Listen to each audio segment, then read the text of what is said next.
Today, we're going to learn about the precursors to prophethood, what we call irhasat, the miracles or the special incidents that occurred before the birth of the Prophet ﷺ.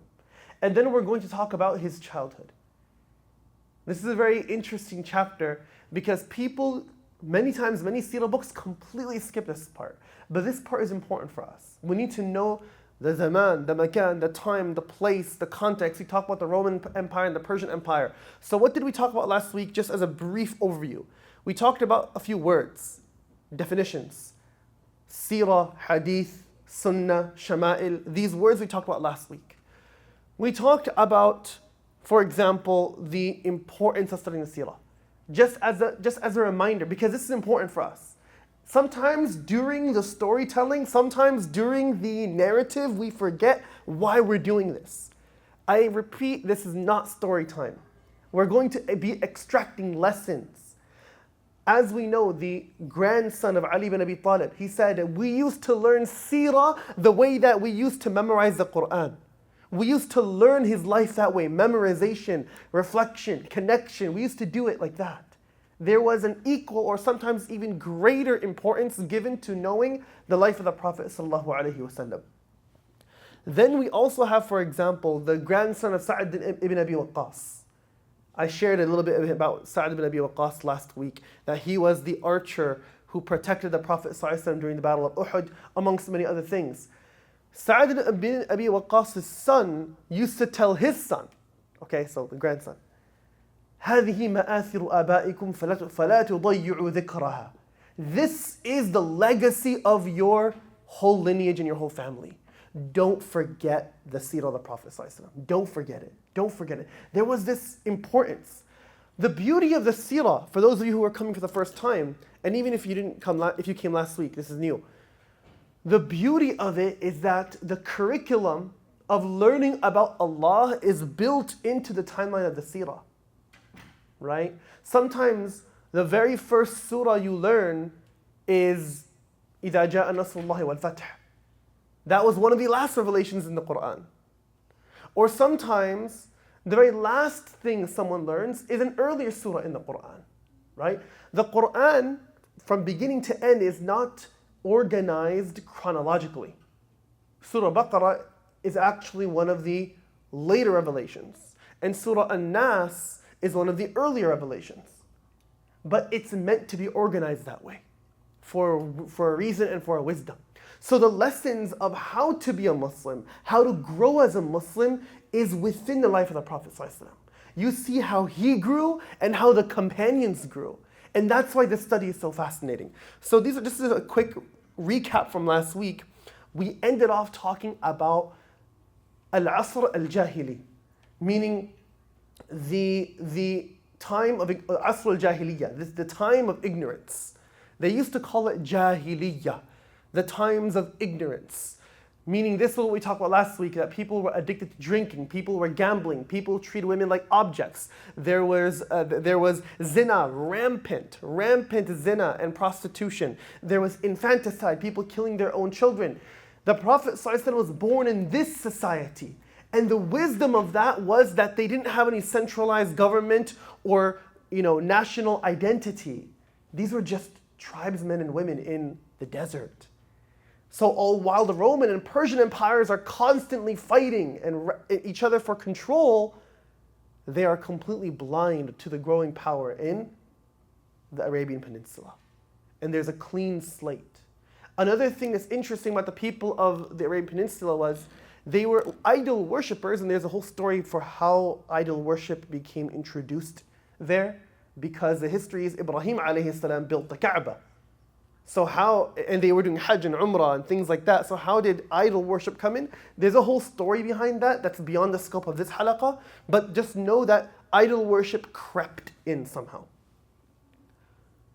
So the Muslims, the people of the Arabian Peninsula, have this respect for what we call Ahlul Kitab, people of the book. And y'all know what this means, the Jews and the Christians.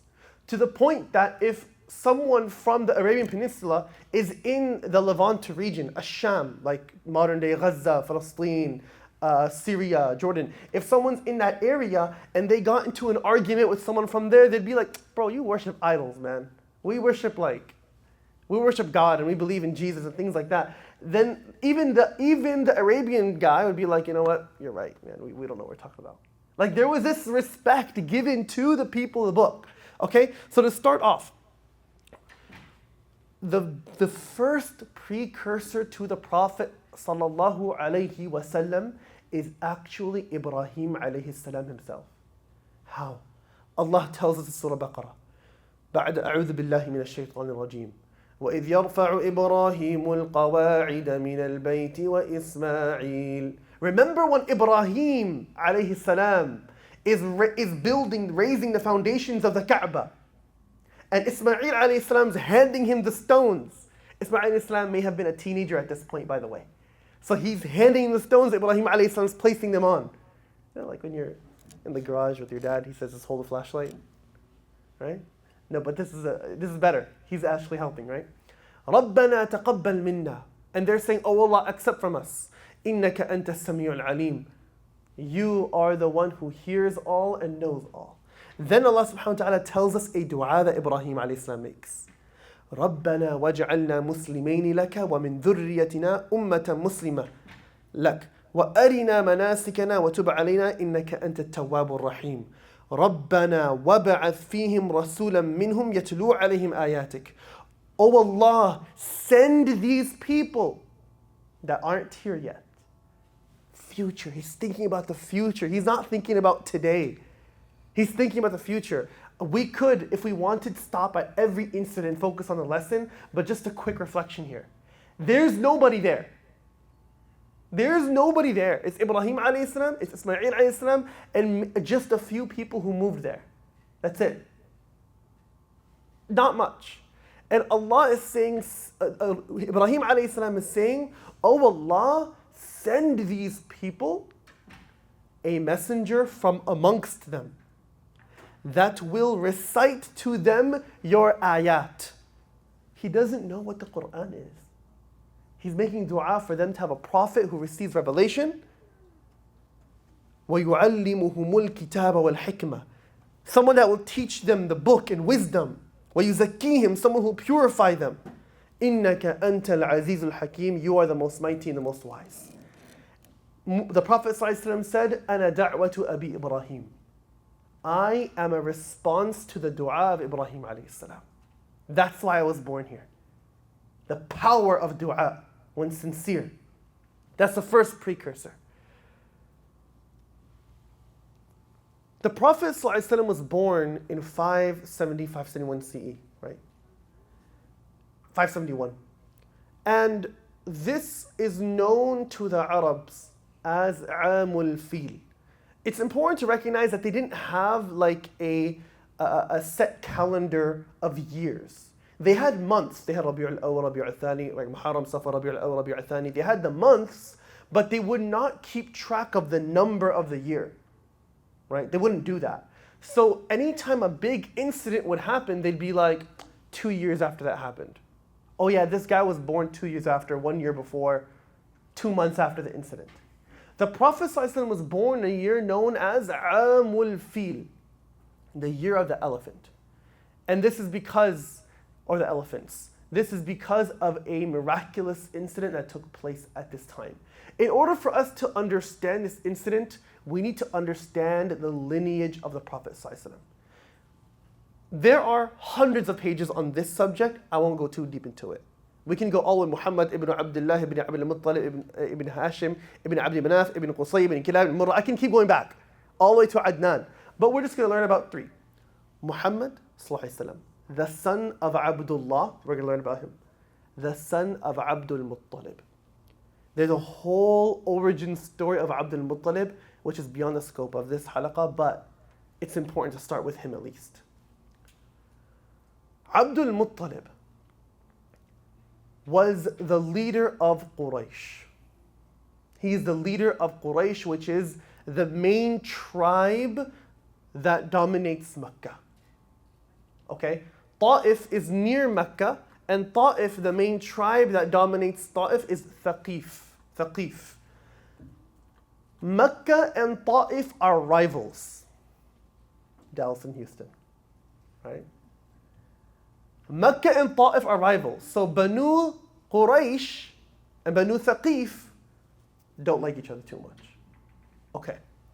Abdul Muttalib is known, has a lineage of honor, of leaders. Muhammad ﷺ said, I kharajtu min nikah walam akhruj min sifah.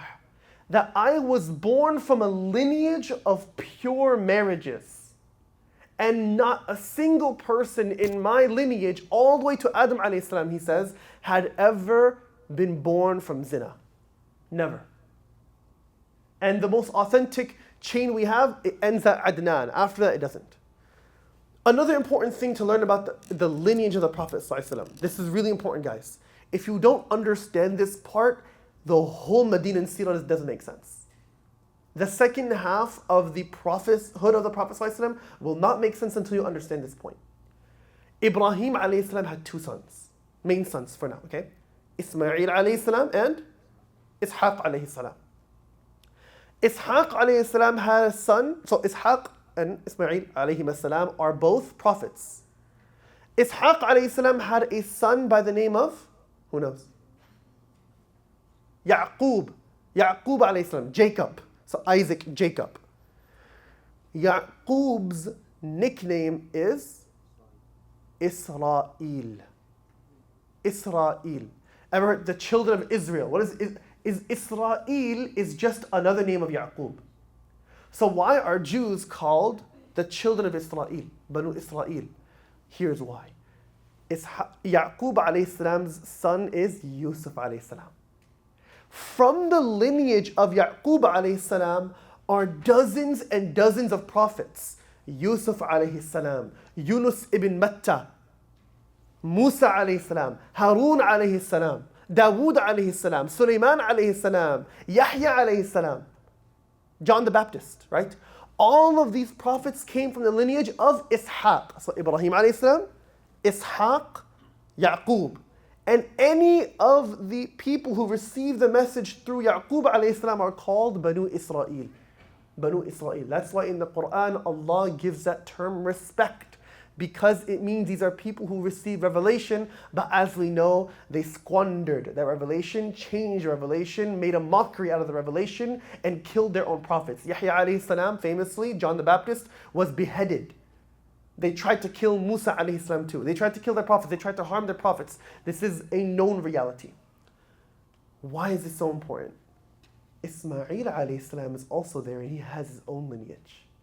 None of his dhurriya, none of his progeny were prophets until Muhammad sallallahu alaihi wasallam. This is so important because there are Jews living in Medina. If we want to understand what's going on, we have to have like this, like I said last week, we imagine it's a movie. You look in the middle of the desert. You don't just go forward in time in Mecca and see everything that happens in Mecca, then go to Medina. There are things happening in Medina while things are happening in Mecca. The whole world's moving at the same time. There are multiple tribes, three big main ones, of tribes of Jews in Yathrib. It's the northern part of the Arabian Peninsula. It's still a desert. Why are there Jews there? It doesn't make, a historical study would tell you that there's no reason for them to be there. But the reason they are there by self-admission, we know for a fact that the reason, by their own admission, the reason they came to Yathrib is because they said, we have heard prophecies that the final prophet will be here in Medina. He will be here, he will come here, he will be over here. And whenever there was an argument between the Jews at that time and the people of the Arabian Peninsula, the Jews would say, when our prophet comes, we're gonna end you. You guys are doing this, don't worry. When we have our prophet, from Banu Israel, we're gonna fight you. But does Muhammad ﷺ come from the progeny of Ishaq, of Yaqub? No, he does not. That is where the jealousy comes from. They're used to having the prophets come from their end, and for the first time ever, it came from Ismail alayhi salam's end. And this is also why, a quick tidbit, a quick fun fact, it's why in biblical narrations, many of them changed who was supposed to be sacrificed by Ibrahim alayhi salam. Who was Ibrahim alayhi salam going to sacrifice? Ismail or Ishaq? Ismail alayhi salam. Some of the Jewish tradition changed it to Ishaq because they wanted the honor to be on Ishaq alayhi salam's side. Do you see the point here? There is this deep felt jealousy, and that's what causes so many issues and problems in Medina when we get there, okay? So, Abdul Muttalib, let's go back to Abdul Muttalib, the lineage. We're talking about lineage and the precursors to prophethood. Number one is the dua of Ibrahim alayhi salam. There are more as well, but we're going to limit it. Number two, the incident of the elephants. Abdul Muttalib is a known leader. Everyone knows who he is. He's kind, he's gentle, he's strong, he's tall. He walks in with, I think they call it nowadays, aura, right? He has an aura about him. He really does. There's a king in Yemen, more like a general, by the name of Abraha. Not Abraham, no. Abraha, not a good guy. Let's just keep it there. Abraha. Yemen, when you look at it geologically, when you look at it from a geographical standpoint, Yemen from the beginning of history we know is a war-torn place. And why is that the case? Look at the advantageous location. It's the perfect location. So the Persians are in modern-day Iraq, Iran, and the Romans are in modern-day Egypt, Sham, Levant area, Syria, Jordan, Palestine, Gaza, these places. Okay. They're constantly at war. Yemen is at the bottom there and is under the rule of the Abyssinian Empire. The Abyssinian Empire is East Abyssinia, Al-Habasha. Habasha, they call it Habasha. So that means that, think of like East Africa, there's a kingdom there, a Christian kingdom, and they conquered Yemen. So now they have access to both sides of the Red Sea. Do you understand? Abraha wanted to build his own church. He wanted to build this massive church. He realized that, look, Mecca gets all this business, man. They got like this, they got their tawaf, they got their hajj, they got their umrah. Yes, it was messed up. They used to do tawaf and umrah sometimes. They would do it naked, right? Because they corrupted the teachings of Ibrahim alayhi salam, right? So he sees this and he says, you know what? I want to make Yemen really, really economically strong. So I'm going to build my own version of the Kaaba. Like I'm going to make a Christian version. So he tries building this massive church. And people say he was a tyrant. He pushed his people, practically enslaved the people of Yemen. And he had these large shipments of marble slabs brought from all over, from the Abyssinian Empire and other places. And then they built this massive temple, this massive church. And he sent a letter to the king, the Najashi. The title was Najashi, the king of Abyssinia. He sent a letter saying, I have built this for you. The Arabs did not take this easily. They didn't like this. Because they had this deep-seated generational love for the Kaaba. They're like, well, you're trying to build Kaaba number 2? What are you doing here? So there's one disgruntled fellow, unnamed. He decides to go to this temple at night. He travels for weeks on end, perhaps months. Weeks on end. He travels from another part of the Arabian Peninsula, goes to that church. And he vandalizes it. How does he vandalize it? He takes his own feces and smears it all over the mihrab, the main prayer area. And he basically leaves a message saying, no, this is not going to happen. It's not going to work with us. You can't build a church like this here in the Arabian Peninsula. This is before Islam, by the way. The Abraha got very upset. He spent so long working on this.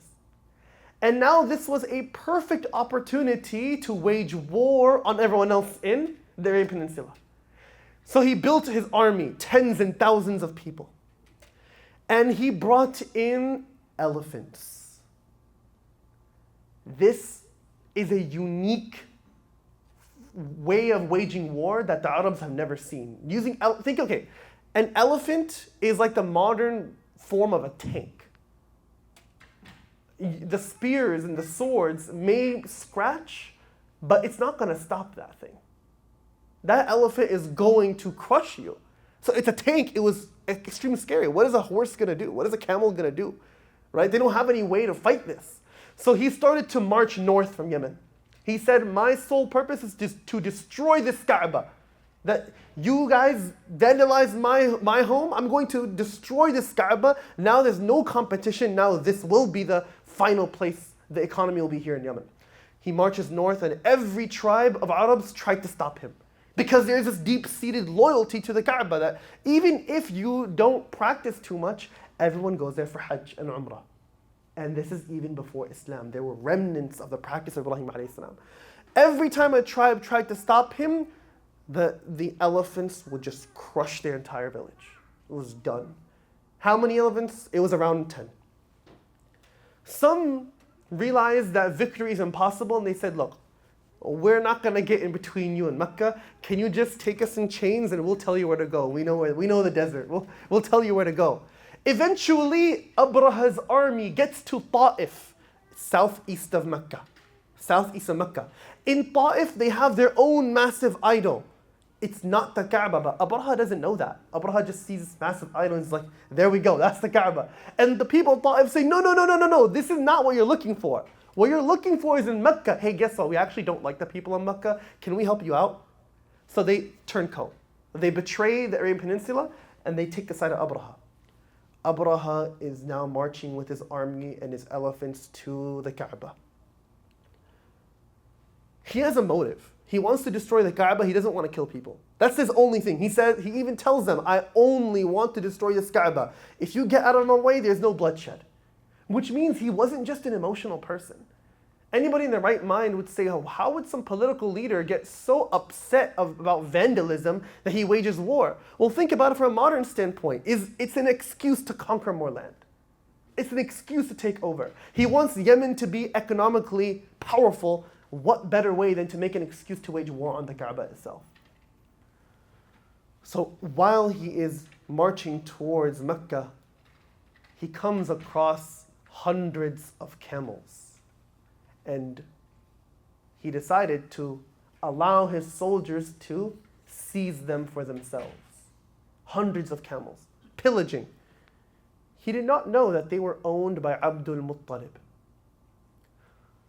As he comes to the main entrance of Mecca and in what we call around the Muzdalifah area, Batn Muhassir, the valley of Muhassir, he arranges a meeting with Abdul Muttalib. Because Abdul Muttalib is a leader. He's the leader of Mecca. They meet in front of his tent. Abdul Muttalib walks in. Abraha is sitting on his, nice chair in his tent with the carpet. And he was so impressed by how Abdul Muttalib just walked in with this aura, with this energy, with this strength. He looked like this powerful leader. He actually said, I'll sit on the ground with him. I can't sit in this chair while he's standing. So he sits on the ground of Abdul Muttalib and he says, what do you want? If you get out of my way, I'll destroy the Kaaba. I don't have a need to fight you people. Abdul Muttalib, he says, his first words are, you stole a few of my camels. Give them back. The translator tells Abraha what Abdul Muttalib said, and Abraha's face changed. He said, honestly, I was really impressed by you. But after what you just said, I'm actually disappointed. I'm here, I'm going to destroy your qibla. I'm going to destroy your direction of worship. And you're here talking to me about a few camels? Are you some simpleton? What's wrong with you? And Abdul Muttalib said the famous words. He said, I am the master of those camels, and I am responsible for them.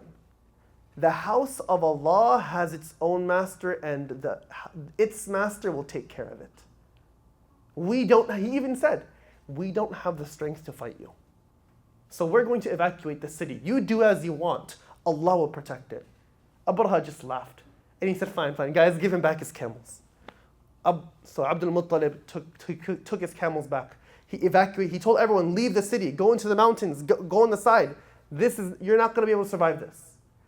And he made dua at the Kaaba. Oh Allah, please protect your house. Yes, they do worship idols in the area, but they believe in Allah. The idol worship is a form. They believe that these idols would get you closer to Allah. It wasn't just pure idol worship, okay? So they leave the area. And in modern day, Muzdalifah, Batn Muhassir is where the incident happened. They try to advance. And the elephant that is supposed to lead the charge in Mecca refuses to move forward. It sits down. They start whipping it, they start hitting it, they start pulling the chains. The elephant refuses to move towards the Kaaba. They turn it left and right and it suddenly starts moving. They turn it back to Yemen, it starts moving. They turn it back towards the Kaaba, it refuses to move. And that's when the sky blotted out. From the west, from the Red Sea, all of these birds came. أَلَمْ تَرَ كَيْفَ فَعَلَ رَبُّكَ بِأَصْحَابِ الْفِيلِ, Allah says. Do you not see how I dealt with the people of the elephant? أَلَمْ يَجْعَلْ كَيْدَهُمْ فِي تَضْلِيلٍ. Did he not make their plot absolutely useless? وَأَرْسَلَ عَلَيْهِمْ طَيْرًا أَبَابِيلَ. Did Allah not send upon them birds upon birds upon birds? And these birds, each bird had 3 stones, one in its beak and one in each of its claws. And once they came on top of the army, they let loose. And Allah subhanahu wa ta'ala says, طَيْرَ أَبَابِيلَ تَرْمِيهِمْ بِحِجَارَةٍ مِّن سِجِّيلٍ, that Allah allowed these birds to drop down these stones that were made like from hard-baked clay, like bullets. فَجَعَلَهُمْ كَعَصْفٍ مَأْكُولٍ. Allah made them like, there's different ways to understand this, like chopped grass, Allah says. Chopped grass. So the scholars say it's like, y'all ever seen like a cow eat grass? Like when it's chewing and there's like this grass left over on its lip, that's what that refers to. Asf ma'kul. Ma'kul means that which is eaten. Asfin ma'kul, this like chaff. Many of the people were killed on impact. Holes throughout their bodies. Many people just fled. Not all of them died. Abraha himself was hit with a disease that his fingers just began to fall off one by one. And by the time his army took him back to Yemen, he had no limbs left. And he passed away in the most despicable, most humiliating state. And this was simply to protect the Kaaba. Abdul Muttalib and the others in Mecca went back into the city. Everyone, tawaturan, everyone, hundreds upon thousands of people saw this incident take place. The whole Arabian Peninsula heard this legendary news that an army of tens of thousands faced birds that came from the Red Sea, dropped stones on them and killed them. And now, from that point on, there was increased respect for Quraysh, for Mecca. That people had this awe inside them that, wow, Mecca is something else. The Prophet ﷺ was born less than 2 months after this. These miracles that occurred were simply to announce the coming Prophet. That the Prophet ﷺ is going to come here. And that is why Allah protected the Kaaba. Because after the Prophet ﷺ passed away, people waged war on the Kaaba. Did you know that it was less than a few years after the death of the Prophet ﷺ that someone used a catapult on the Kaaba? Someone besieged Mecca and used a catapult and threw rocks at the Kaaba. And damage was done. And you might say, why did Allah protect it this time? Because this time there's no coming prophet. The coming prophet is why the miracle took place. So everyone knew that there's something special. Someone special going to come. The Prophet ﷺ is born on the 12th of Rabi'ul Awwal. Difference of opinion. Everyone gets shaken when I say that. There's a difference of opinion. The most authentic opinion is not the 12th, by the way. There's multiple. Some said the 2nd, some said the 8th, some said the 12th. The date of birth is not important. However, Rabi'ul Awwal is a blessed month. It is a very blessed month. I'm not going to get into motives and things like that. But the most important thing about that month is that you reconnect with the Prophet ﷺ. When he was born, there were some miracles that took place. His mother is Aminah bint Wahab. While most women were not literate, she was famously literate. She was one of the most noble amongst her class of women. And she married Abdullah ibn Abdul Muttalib, the son of Abdul Muttalib. Leaders marrying leaders. Abdullah spent some time with his wife Aminah, and Aminah became pregnant with who we now know as Muhammad ﷺ. But Abdullah went to go do some business in Syria, in Asham. I say Syria, that's not the right word. Asham is the Levant, that area, Asham.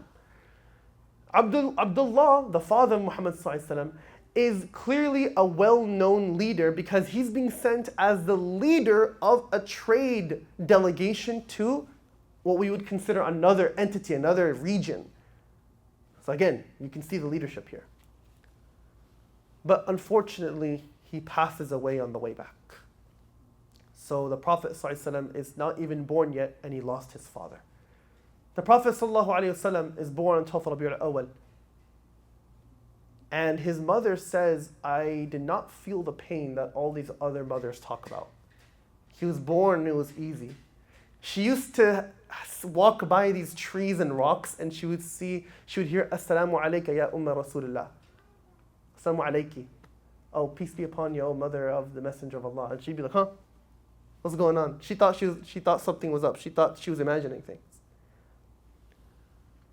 When the Prophet ﷺ was born, he was not born head first. He was not born the way head first, the way that other children are born. Most children are born. The most natural, the most normal and healthy way is you come out head first. He came down with his head lifted to the sky. So imagine you're coming in a crawling position, and he looked up, his head looking up. Almost like he was in sajda trying to look up. On that night that he was born, Hassan bin Thabit, who was a companion of the Prophet ﷺ, many years later, over 40 years later, he becomes a companion and poet of the Prophet ﷺ. And during the battles, right, they used to have like these poets that would go out and like diss the enemy before you start the battle.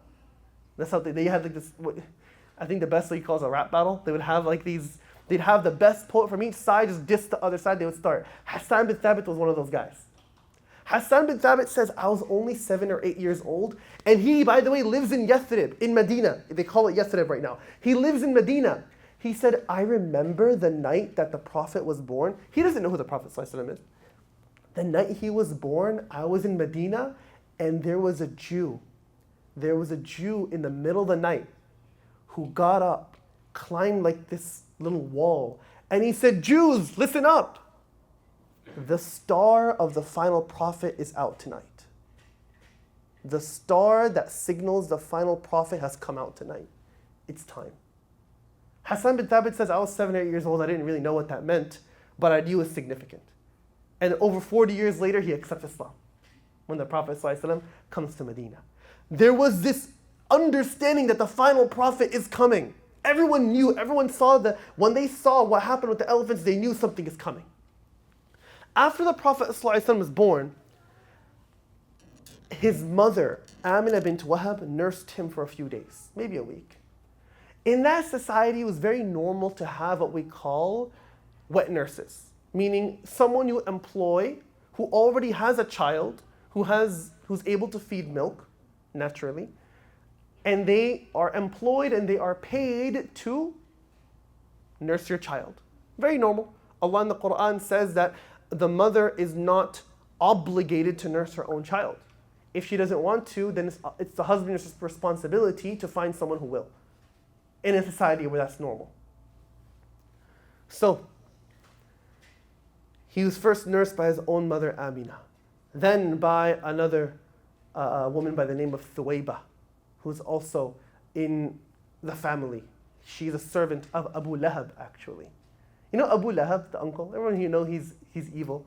He was happy when Muhammad ﷺ was born. He was so happy that he freed one of his slaves, actually. He was really happy. Later on, he hates that same nephew. In that society, it was normal to not want your children to be raised in the city. Okay, now this is where it gets juicy. This is where it gets really important, so pay attention. This is where things really begin to start. In Mecca, think of New York. Like, you don't want your kid being raised in an alley in New York, right? You don't want that. You don't want to be raised in the middle of the city because it's polluted. The language is not, it's not real language, right? Being in the city is not the same as being outside, in nature, in the desert. So west of Mecca was a place where the tribe of Banu Sa'd lived. I know there's a lot of names and a lot of tribes and a lot of lineage things I'm talking about. This is why last week I said it helps if you have a notebook or a computer or a phone that you're writing these things down, or else you're going to get lost quickly. You're going to get lost quickly. In the west of Mecca, there was a tribe of people who it was known, their business, their trade, their profession was that the women of that tribe, that area, would leave their area, come to Mecca almost every year, and see if there's any newborn children and offer their services of nursing them. It was the parents did not want their kids raised in Mecca. They wanted, especially the nobles, they would pay someone very handsomely to raise them outside the city for a few years, 2, 3, 4 years. Usually until they were a toddler, basically. But these women would want to be employed by families that are rich so they can get paid well. In comes Halima as-Sa'diyah. Important name. Halima as-Sa'diyah. If you ever know someone named Halima, it's because of her story. Halima as-Sa'diyah was a poor woman from that tribe. And she came to Mecca looking to find a child to nurse for the sake of income. She had this white she had this white donkey, and the donkey was not very easy, very slow, very weak. She had one child of her own. They had this old camel that could barely move, and no milk would come from that animal. She says by her own words, "We never slept a full night." Any parents here? Any parents here? Y'all know what it's like to not have sleep, right? Because your child cries. She says, "Our child would not sleep because our child was hungry and I didn't have enough food to feed for myself to feed a child. Because I'm not feeding, so I can't give milk. So you need food and you need water to produce milk to feed, okay? Our camel's not giving milk. Our donkey is practically useless. We're coming in a travel caravan to Mecca. And they kept getting so hungry that they would ask the other women, the other families that are traveling for the same reason, to find children in Mecca to take to nurse. And she says that we became a burden on everyone that we were traveling with. They didn't really like it. We kept falling behind. Eventually, people didn't really like having us around. Eventually, they get to Mecca. And they're going around looking for newborns. Okay, we'll take care of the child for you outside the city. You know, they'll grow up strong. They'll grow up with the proper Arabic language. They'll get to have fun out in the real nature. They won't have all the disease. They didn't have vaccines back then, guys. So they won't be exposed to all the diseases of the inner city, right? They're going to be out there in the open. All the people that Halima was traveling with, by the time she got to Mecca, they had already taken all the rich people's kids. And everybody that came to Muhammad ﷺ said, "We don't want him." Why? Because his father is already passed away. So the women would say, "Man, why would we want to take care of this orphan? Like, who's going to pay us?" You see the point, guys? Who's going to pay us if the father is dead? Like, all he has is his mother and his grandfather, Abdul Muttalib. Like, what are we going to do? So they all turned a blind eye on Muhammad ﷺ. Halima as-Sa'diyah comes in, there's nobody left but Muhammad ﷺ. And she's about to leave, and she tells her husband, Harith, she says, "Look, I cannot be seen going back home without a kid." I find this conversation very funny, by the way. She says, "I cannot be seen going back home without a kid. I gave all those people so much trouble, now I'm going back empty-handed?" And her husband says, Harith says, "Go ahead. Let's grab that, let's take Muhammad." He doesn't say Sallallahu Alaihi Wasallam. "Let's take that child, perhaps Allah will put barakah in this child. She goes to Amina bint Wahab. She takes Muhammad sallallahu alaihi wasallam. They come to an agreement, and she goes back to Harith, her husband, and they start traveling back home, west of Mecca, towards the Red Sea. While they're traveling, suddenly, she was not able to produce milk for even one child. Suddenly, both Muhammad sallallahu alaihi wasallam and the other child were able to drink to their fill. She went to that old, useless camel that couldn't move, full of milk. She drank, her husband drank, and she said, we never slept better. They woke up the next day and her husband said, man, something special about that kid. You keep that kid near you. That kid, there's something special with that kid. While they're traveling back, that donkey that was also really slow was passing all the other women, all the other families. And all the other families saying, is that the same donkey you came here with? Like, what happened? She said, I don't know. I don't know what happened. It's going quick. They get back home. This is during a drought. There's a drought. They go back home. Anyone here see those people who are obsessed with their lawn being green? And there's that other dude. It's like cracked and yellow. Everyone's houses have no grass, like yellow. It looks like hay. It's not very good. They go back to their house and it's green and lush. Just the border of their property. And when they came back, all the sheep, their animals they left, all of them were full of milk. Nobody else's was. It got to the point that other people, other homeowners would tell the people that they hired, they would hire people to go graze their animals. Thinking how you hire people to take care of your lawn? You hire people to take care of, people with dog sitting nowadays, right? They would hire people to graze their animals. They'd say, guys, you guys need to graze your animals where Halima's grazing her animals, man. They come back full of milk. What are you guys doing? You guys are useless. So they would yell at their servants, yell at their employees, like, go, do it over there. And even if they would graze in the same area, Halima as-Sa'diya's animals would come with milk. So there was this understanding that this child came into our life and he is special. The scholars say that every day he grew as if he grew a month. So at the age of 2, he looked like he was 4 years old. He talked like he was 4 years old. He moved like he was 4 years old. He had this emotional intelligence that nobody else had. The lesson from this that I want us to take away from right now is a word that we know as barakah. Barakah. That's the constant theme here. Barakah means that something gives unexpected benefit to you. The believer is always looking for barakah. If you feel like, man, I don't have much barakah in my life, even if I'm making a good income, nothing's happening, like I still feel like I'm tight on money, or if you feel like, man, I don't feel there's blessings in my life, the best way to add barakah in your life is find someone that you think has barakah in their life. Just stick near them. Perhaps the barakah will rub off on you. That's not something strange I'm saying. The scholars say this. This is an understanding. Halima and Al-Harith didn't have much to their name. The Prophet ﷺ joined their life and suddenly they were very comfortable. And they couldn't explain it. To the point that after he was 2 years old, it's time to return Muhammad. They finished their contract. So they went back to Mecca, to Amina bint Wahab, and they said, hey, we think we should keep him longer, actually. We think we should keep him longer. I know you miss your son, as any mother would. She really wanted her son back, but they said, look, you guys have diseases here in Mecca. You guys are like disease-ridden. Your language isn't good. Let him grow up with us just a little bit more. Right? Just a little bit more. So Amina, after a long time, she kept saying, no, I want my son. And eventually, finally she gave in. She said, okay, fine. Just a little bit longer. He went back with Halima as-Sa'diya and Harith. He's growing up. He becomes 4 years old. And something miraculous happens. The people around him noticed that whenever he would walk around, the clouds would follow Muhammad sallallahu alaihi wasallam. One time he was out of the house during noon. If you've ever been to Saudi, you don't go out at noon. You sleep at noon. And Halima was worried. Where's Muhammad?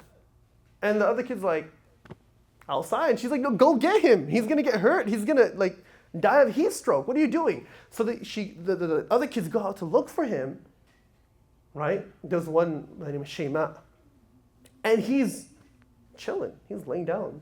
The cloud right above him. Only one cloud in the entire sky right above him. And wherever he'd walk, there'd be clouds following him. One time, the Prophet ﷺ was playing with other kids outside at the age of 4. And they did not take food with them, so Muhammad ﷺ told the other kids, hey, go back home, grab some food and come back. And that's when the first supernatural incident happened, real supernatural, big supernatural incident happened for the Prophet ﷺ. The Prophet ﷺ was asked later on in his life, when was the first time something crazy happened in your life? And he said, it was at that age. These two creatures in white gowns came to me.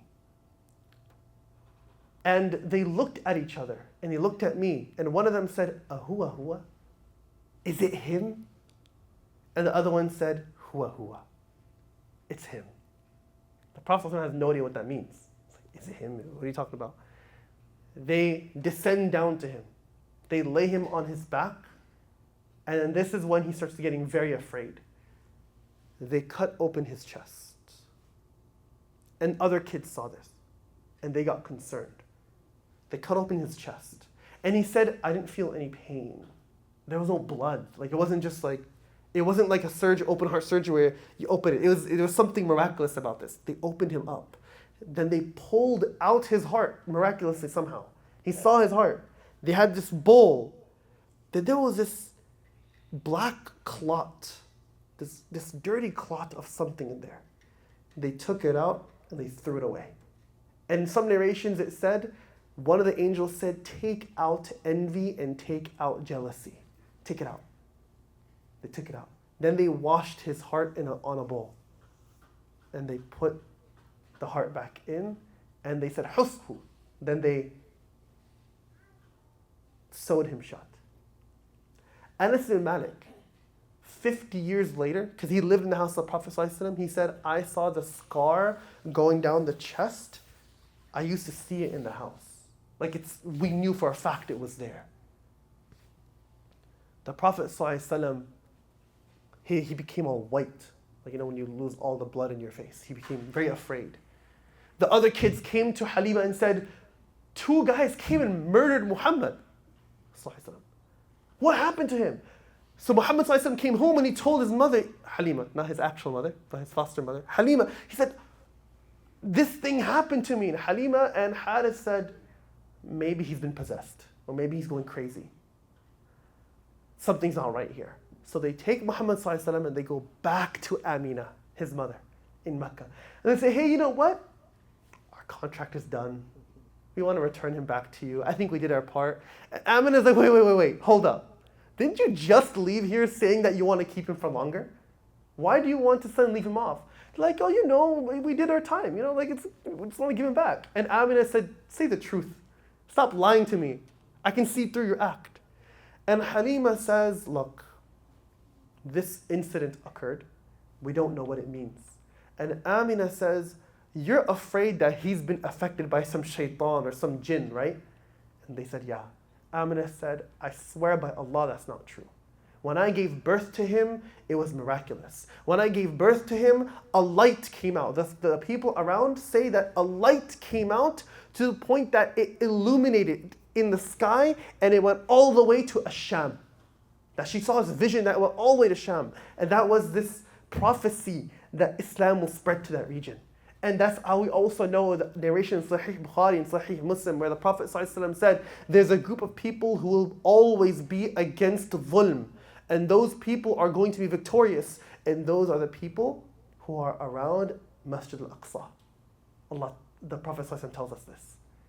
So that's what this vision means. She says, fine, leave my son here. I'll take care of him from now on. The Prophet ﷺ is 4 at this time, and he stays with his mother until the age of 6. What is the wisdom of the heart of this whole incident? Allah is preparing the final messenger for the final message. The Quran is going to be revealed on this human being. that person must be flawless. So all those natural inclinations that a child may have for white lies or for this or for that, any normal human jealousy or envy or anger, all of these things need to be removed. And the scholars talk about this and say the Prophet ﷺ had a miracle happen to remove this, but we did not.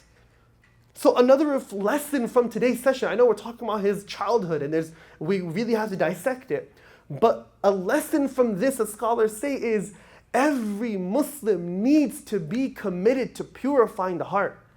Tazkiyah. The Prophet ﷺ had angels pull out these defects, these spiritual flaws, these character flaws. We don't have that. We don't have that. So we spend a lifetime removing anger, removing jealousy. And we ask Allah, oh Allah, Allahumma, oh Allah, please purify our hearts.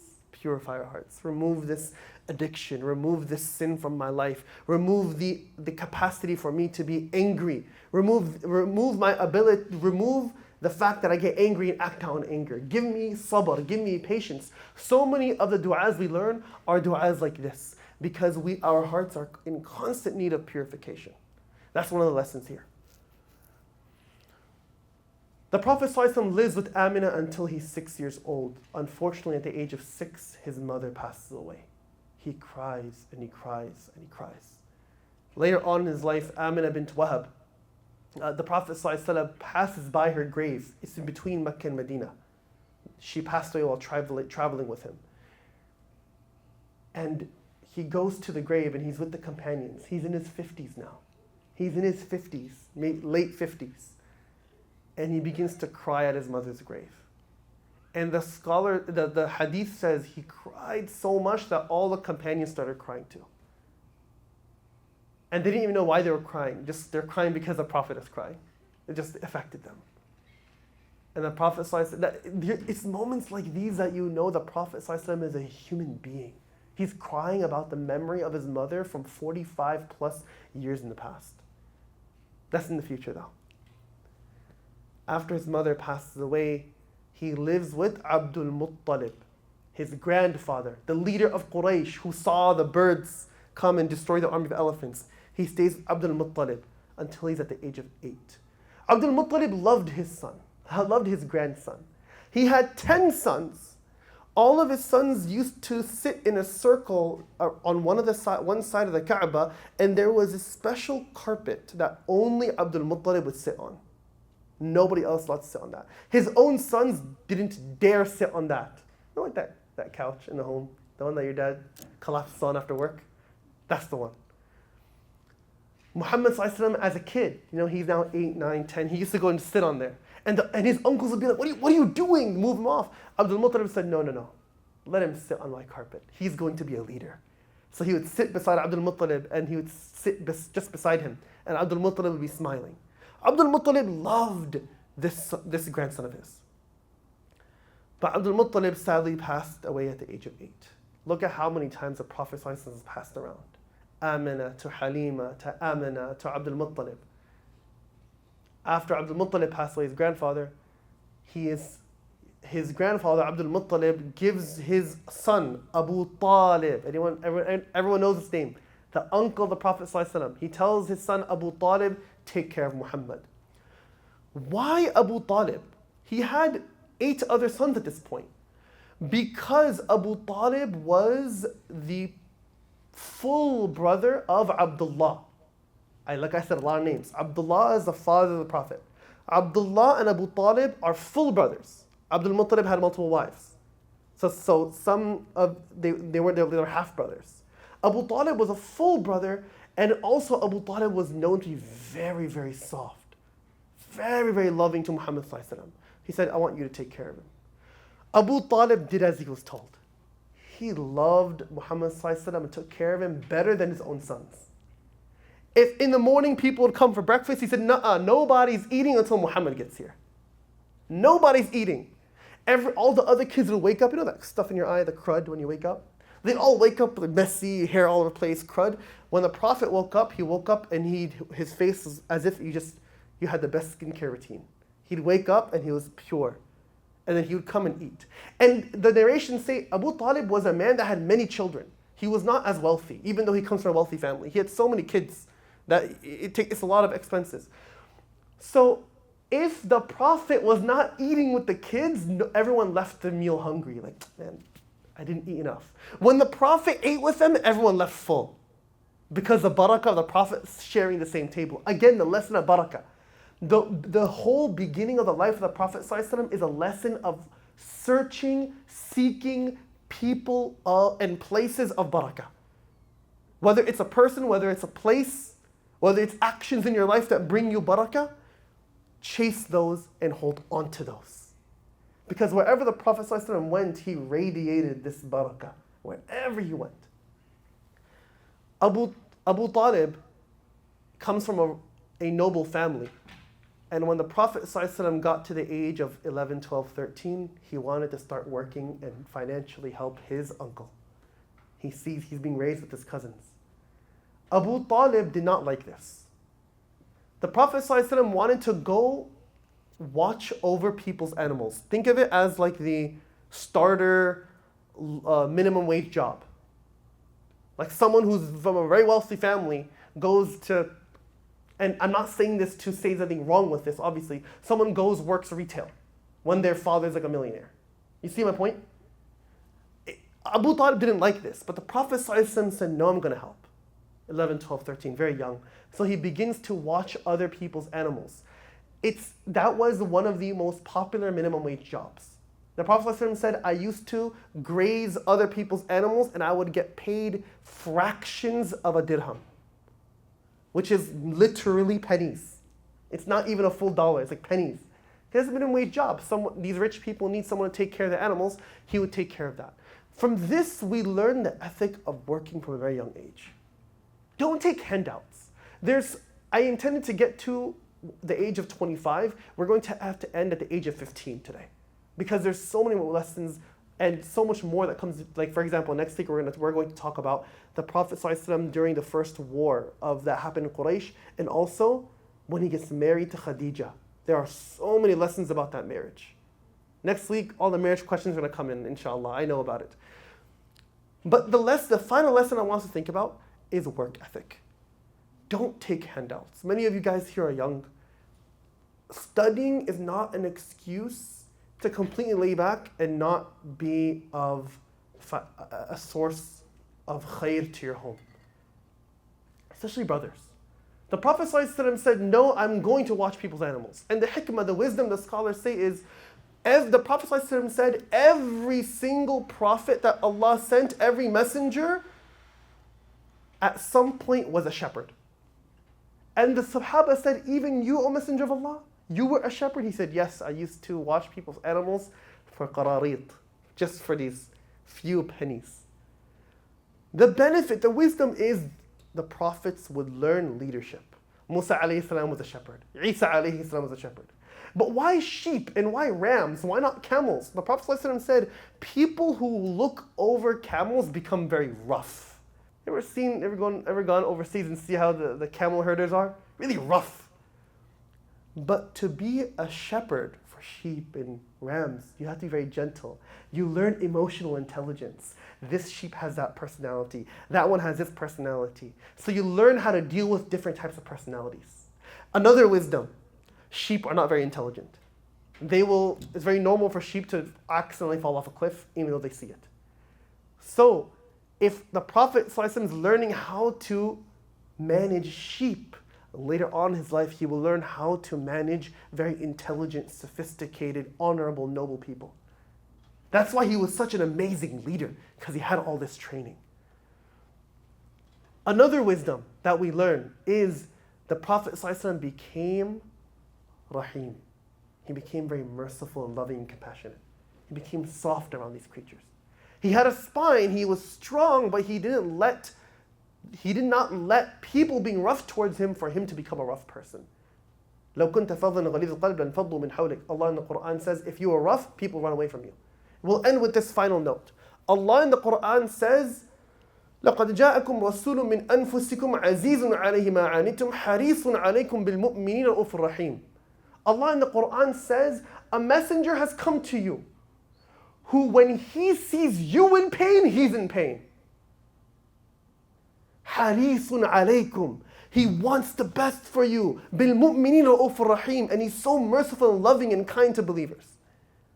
How did he become rahma lil alameen, as Allah in the Quran says, a mercy for the whole universe? Because he's seen it all. Born without a father in his life. His mother passed away at the age of 6. His grandfather at the age of 8. His uncle at the age of 50. He sees death after death, tragedy after tragedy in his life. Even though he's noble, he's working a minimum wage job. That is why he can relate to people. And this is all, what we just spoke about today, is before he's even the age of 15.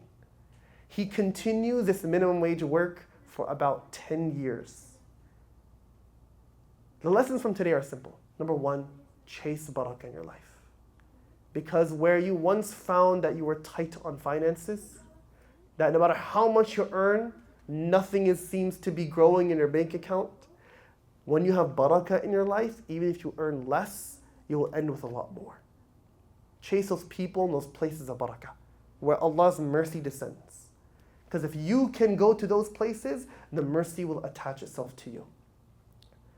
Lesson number 2 that we learned today. The Prophet ﷺ from a very young age was an exceptional person, particularly when it came to contributing to his household. A lot of times when I was young, my parents would say, don't worry about working, just study. I said no. Respectfully, I love you mama, I love you baba, I'm gonna go work. Do that. That's not a bad thing, by the way. Obey your parents. But whenever there comes a time that you need to choose what's right and what someone else's preference is, you must always choose what is right. You must always choose a prophetic example. Next week, inshallah, we're going to talk about how the Prophet moved on from working a minimum wage job, taking a big promotion, to working as a noble tradesperson, a merchant. How did that transition happen? There are lessons there. There's a lot of lessons there. And we're also going to talk about his marriage to none other than Khadija bint Khuwaylid, the leader of all women in paradise. We're going to talk about her, inshallah ta'ala, next week. May Allah subhanahu wa ta'ala put barakah in our gatherings of learning about the Prophet sallallahu alaihi wasallam. May Allah cleanse our hearts the way He cleansed the heart of Rasulullah sallallahu alaihi wasallam. May Allah remove any character flaws and defects from us. May Allah give us the emotional intelligence and leadership qualities of the Prophet sallallahu alaihi wasallam. And may Allah make our children have amazing characteristics just like the characteristics of the Prophet ﷺ at such a young age. Subhanallah bihamdi, subhanakallah bihamdik, nashhadu an la ilaha illa anta nastaghfiruka wa natubu ilayk. Barakallahu feekum. We're going to have the adhan and iqama immediately, inshaAllah ta'ala, and then adhan and then iqama for maghrib, inshaAllah. And if there's any questions, you can come by the office afterwards. We're covering a lot, so we didn't have time for Q&A again. I apologize. Barakallahu feekum.